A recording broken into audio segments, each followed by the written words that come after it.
Okay. Mom, I had a dream that I was replaced by a diverse woman. Weird.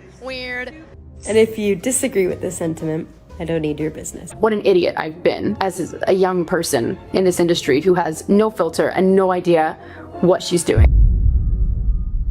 The entertainment world is in turmoil, and at the center of it all is Disney's live-action Snow White remake. What began as a simple reimagining of a beloved classic has spiraled into a full-blown industry crisis, one that now includes viral backlash, collapsing box office numbers, and scathing parodies from within Hollywood itself. But Mrs. Kennedy, Bambi's a baby deer.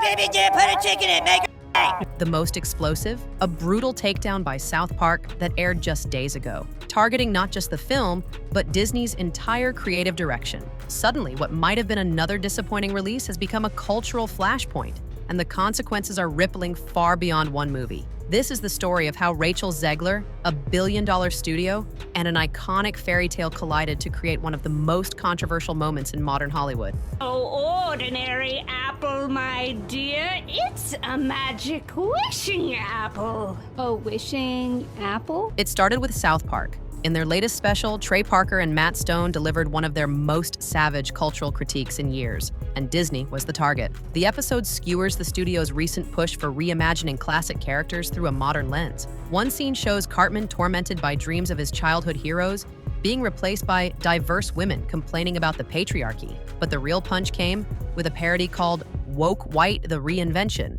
a vicious send-up of the Snow White remake starring Rachel Zegler. The satire lands hard, with a Disney executive repeatedly shouting, "Make it more lame," as the studio's stock plummets on screen. It was meant as a joke, but the real-world parallels are striking. Why are they replacing every single character with someone who is diverse? Within hours, clips of the episode exploded across social media, but the backlash had already been brewing, long before South Park jumped in. When Rachel Zegler was first cast as Snow White, fans were cautiously optimistic, but that changed after a series of interviews surfaced in which she openly criticized the original story. She called the prince a stalker and dismissed the love story as outdated. Her message was clear: this Snow White wouldn't be dreaming about romance. She'd be leading a feminist rewrite.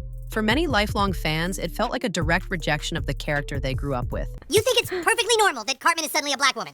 You probably don't like that Indiana Jones got replaced by a female either, huh? Probably have a problem with Black Spider-Man, too. Things only escalated when old social media posts resurfaced, including one where Zegler told Trump supporters to go away and never know peace. That alienated a massive portion of the audience for what was meant to be a family-friendly film. The controversy snowballed further when Disney announced they would remove the 7 dwarves, replacing them with magical creatures, after Peter Dinklage criticized the original portrayal. But this pivot triggered a new backlash from actors in the little person community who felt they were being erased from roles specifically written for them. I wanted my money back. It was very disappointing. The new Disney boss babe, who is Rachel Zegler, the inverse of happy. They are pretending like Rachel Zegler is the first of them all when she looks like Lord Farquaad in the film. Every way that Disney changed the story, it changed it for the worse. So she comes off as an insufferable, whiny brat. No one on the right side of America can stand the star of this movie. Nobody Who wants a movie about true love? What kind of woman do we want out there seeking true love, Eliana? It's the outrage. Even more shocking was what came next.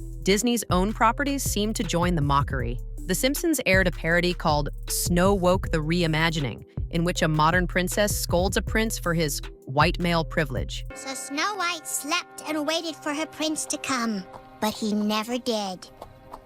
Because a woman shouldn't have to depend on a man. For a company already under fire, it was a surreal moment. Internal satire revealing what many believe to be a deep rift within Disney's own ranks. Industry insiders say tensions behind the scenes are real. Reports suggest Disney executives were caught off guard by the backlash, and that the studio is now reconsidering its approach to legacy remakes. In the end, the numbers told the story. Despite a $200 million budget, Snow White pulled just $43 million on opening weekend, a catastrophic result for what should have been a guaranteed hit. Theaters were reportedly empty, and viral clips showed Rachel Zegler attending a nearly vacant screening, cheering awkwardly with friends.